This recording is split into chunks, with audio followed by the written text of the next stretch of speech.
గతంలో one and only కానీ ఇప్పుడు టోటల్ ఫ్యామిలీ జీవన మరణ సమస్యగా మారిన ఎన్నికల్లో ప్రచార వ్యూహాన్ని మార్చేసింది టీడీపీ.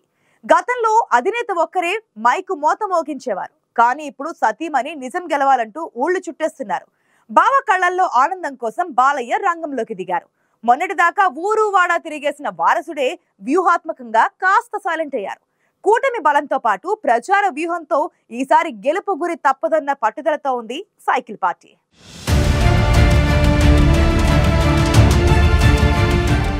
చంద్రబాబే టీడీపీ, టీడీపీ అంటే చంద్రబాబు. 3 దశాబ్దాలుగా పార్టీ ఆయన చుట్టే తిరిగింది. పార్టీలో ఆయన తర్వాత ఎవరంటే చెప్పుకోవడానికి ఎవరూ లేరు. పాల ముంచినా నీట ముంచినా ఆయన మీదే భారం. కానీ ఒక్క ఓటమి టీడీపీ ప్రచార రూపురేఖల్ని మార్చేసింది.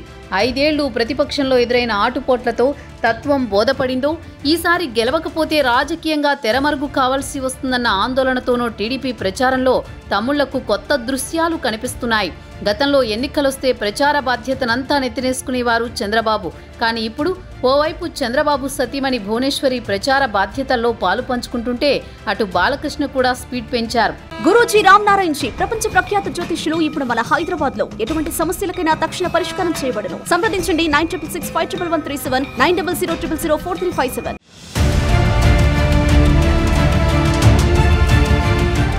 భువనేశ్వరి, బాలయ్య పార్టీ ప్రచార బాధ్యతలను షేర్ చేసుకుంటుంటే మొన్నటిదాకా యువగలంతో రాష్ట్రమంతా తిరిగిన నారా లోకేష్ కూటమి ప్రచారంలో పెద్దగా కనిపించకపోవడం పార్టీ శ్రేణుల్లో చర్చనీయాంశమైంది. టీడీపీ, జనసేన, బీజేపీ మధ్య పొత్తుతో కూటమి ఏపీ అసెంబ్లీ ఎన్నికల బరిలో నిలిచింది. సీట్ల పంపకాల తర్వాత 3 పార్టీల నేతలు సమన్వయంతో ప్రచారం చేస్తున్నారు. చంద్రబాబు, పవన్ కళ్యాణ్ ఉమ్మడిగా కొన్ని సభలు, రోడ్ షోల్లో పాల్గొంటున్నారు. మంగళగిరి నుంచి పోటీ చేస్తున్న నారా లోకేష్ మిగతా ప్రాంతాల ప్రచారాలకు దూరంగానే ఉన్నారు. టికెట్ల వ్యవహారంలో చాలా నియోజకవర్గాల్లో చిచ్చురేగడానికి లోకేష్ కారణమన్న అసంతృప్తి కొందరి సీనియర్లలో ఉంది. కొడుకు హైలైట్ అయ్యే కంటే అధికారంలోకి రావడం ముఖ్యమన్న పట్టుదలతో ఉన్నారు చంద్రబాబు కూడా. అందుకే కూటమి ప్రచార బాధ్యతలను పవన్ కళ్యాణ్తో పంచుకుంటున్నారు టీడీపీ అధినేత. తాను విడిగా ప్రచారం చేస్తూనే జనసేన అధినేతతో కూడా కలిసి క్యాంపెయిన్ చేస్తున్నారు. మరోవైపు బీజేపీ వదినమ్మని కలుపుకుని పోతున్నారు.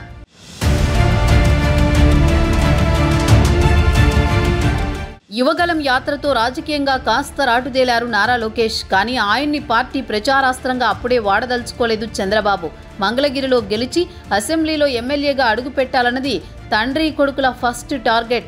అందుకే విజయమో వీరస్వర్గమో అన్నట్లు ప్రచార బాధ్యతని తన భుజాలకైకెత్తుకున్నారు చంద్రబాబు.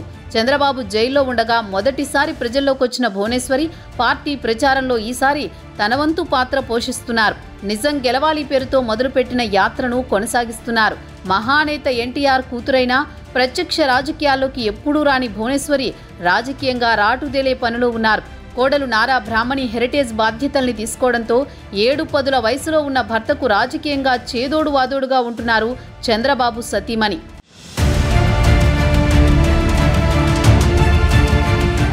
మాస్ హీరోగా ప్రజల్లో బాలకృష్ణకు ఎంతో క్రేజ్ ఉంది. కానీ బావమరిది కమ్ వియ్యంకుడైన బాలయ్యని ఎందుకో ఎప్పుడూ ప్రచారాస్త్రంగా వాడుకోలేదు చంద్రబాబు.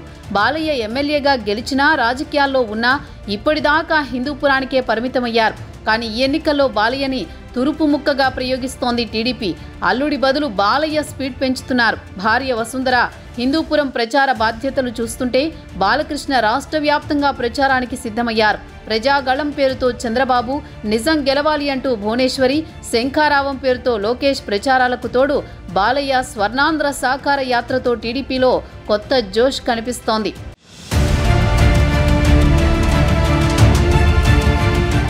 వైసీపీ పాలనలో తన రాజకీయ జీవితంలోనే ఎప్పుడూ లేనన్ని చేదు అనుభవాలు చవిచూశారు చంద్రబాబు.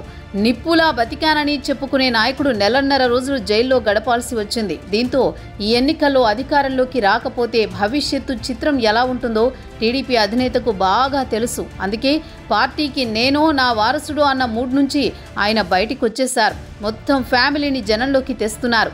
కూటమి పార్టీలతో సమన్వయం చేసుకుంటూనే టీడీపీ ప్రచారానికి ఫ్యామిలీ ప్యాక్ ప్లస్ అయ్యేలా చూసుకుంటున్నారు. స్వాగత పలుకుల నుంచి వందన సమర్పణ దాకా ఇన్నేళ్లు అధినేత విశ్వరూపాన్నే చూస్తూ వచ్చిన క్యాడర్కి ఈ మార్పు కొత్తగానే ఉంది. ఇంతమంది పాత్రదారుల మధ్య బొమ్మ ఆడుద్దో లేదో భవిష్యత్తే తేల్చబోతోంది.